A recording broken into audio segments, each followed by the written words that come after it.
You smell it before you see it.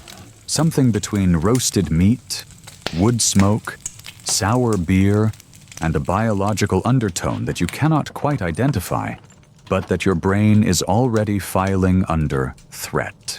The sign above the door is a painted bush. No words, because most of the people walking past cannot read. And a painted bush is a universal signal for ale sold here. You push the door open. The year is 1340. You are in a medieval tavern somewhere in England, and within the next few hours, every single thing you eat or drink is going to be a gamble with odds that would make a modern food inspector weep. Welcome. Sit down. Try not to think too hard about the bench. Let's start with the ale, because in 1340, you are going to drink ale whether you want to or not. Not because you have a particular fondness for it, but because the water situation in a medieval English town makes ale the genuinely safer option. The water from the well your tavern uses may be fine today. It may contain something that will have you unable to leave a ditch by tomorrow morning. There is no reliable way to know the difference, and nobody in this building has the concept of boiling water for safety, because the germ theory of disease is 500 years in the future.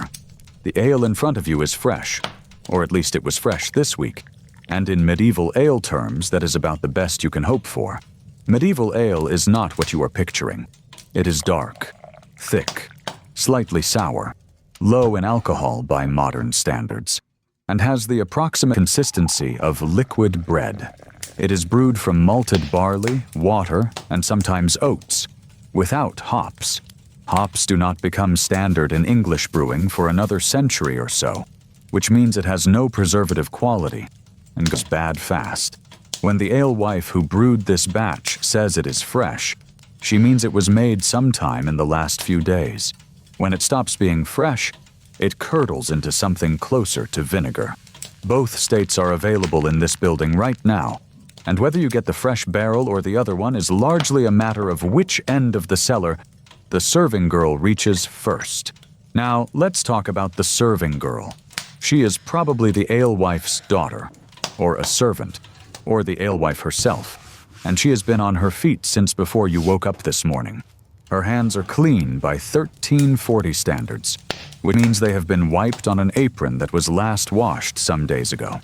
She is going to hand you a wooden cup, a turned wooden cup, smooth with use, darkened with old residue, that has been rinsed in water between customers. The same water that has rinsed the last 12 cups. Whether that water is clean or not is another of the ongoing gambles your afternoon is built on. You are hungry. Let's look at the food. The tavern serves pottage. Of course it serves pottage. Pottage is what medieval England runs on, the dish that appears at every table from noble hall to peasant hut, with variations that communicate your precise position in the social order. What you are being served today is the tavern version, which is somewhere in the middle.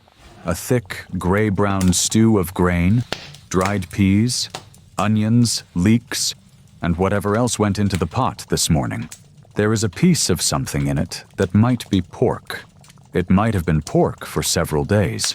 The pot has been simmering continuously over the kitchen fire, and things go into it, and are supplemented, and the pot is never fully emptied and never fully cleaned, just topped up, day after day, in a culinary tradition that your 21st century food safety instincts would classify as a crime. The bread on the side is dense and dark, made from rye or a mixture of grains, coarse enough that you can feel the texture of the stone grinding in it with your teeth. This is not artisanal texture. This is the literal residue of stone quern grinding, and over a lifetime, it wears down medieval teeth in a distinctive pattern that archaeologists can identify in skeletons hundreds of years later. But the bread is safe. Bread is generally safe, because the heat of baking kills most of what needs killing, and bread is one of the genuinely reliable things on a medieval table. The pottage is less certain. It has been warm enough for long enough that most bacteria are in a comfortable growth phase. The pork, if it is pork, was salted for preservation, but the salting process in 1340 is artisanal in all the wrong ways, relying on experience and judgment rather than measurable salt concentrations, which means sometimes it works perfectly, and sometimes it does not quite work, and the difference is invisible until it is very much not. You eat it anyway. You are hungry, and honestly, compared to what the person at the next table is eating, yours looks acceptable. Let's talk about that person at the next table, because the tavern in 1340 is a social mixing bowl that modern life has almost no equivalent for. The tavern is simultaneously a pub, a restaurant, a meeting room, a courtroom overflow, a marketplace extension, a music venue, and the only heated common space available to most people who do not own a fireplace large enough to make their own home comfortable in October. Everyone is here. The merchant who has been on the road for 3 days and has not changed his clothes since London. The traveling priest who has more wine in him than theology at this point in the evening. The 2 men in the corner who have been arguing for 40 minutes about a boundary dispute and are approaching the stage of the argument where cups become involved. The woman near the fire who is selling something from a basket that you cannot quite see and are probably better off not inquiring about. The dog, there is always a dog, working the floor systematically for anything that has fallen, been thrown, or been deliberately placed there as an invitation. The dog is also a public health asset. Leftover food on the floor is how you get rats. The dog keeps the rats manageable. The dog probably also has fleas, and those fleas are absolutely not limiting their activity to the dog. And in the year 1340, fleas are not just an irritation. They are a vector for something that is at this precise moment traveling west across Asia and will arrive in England in 8 years and kill between 1/3 and 1/2 of everyone in this building. You do not know that yet. Nobody in this tavern knows that yet. The Black Death is a distant rumor, a thing happening somewhere else, to other people. Let's talk about the kitchen, because the source of your food deserves a moment of attention. The kitchen is a separate building or a back room with a very large fire. The cook is working with ingredients that arrived this morning from the market, and the market itself is a whole other conversation about food safety standards in an era when the concept does not exist as a formal category. The meat was alive sometime in the last day or two, which is fresher than you might expect, because live animals walk to market and are slaughtered on demand, and fresh killed meat is genuinely safer than meat that has been transported and stored.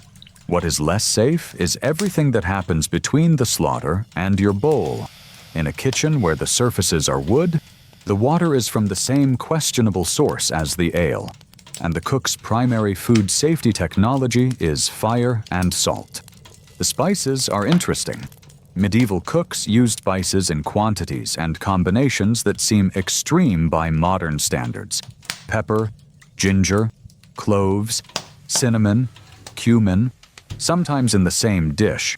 And one of the theories historians debate is whether heavy spicing was partly about masking the taste of meat that was beginning to turn. The other theory is that spices were luxury signals, proof of wealth and connection to distant trade routes.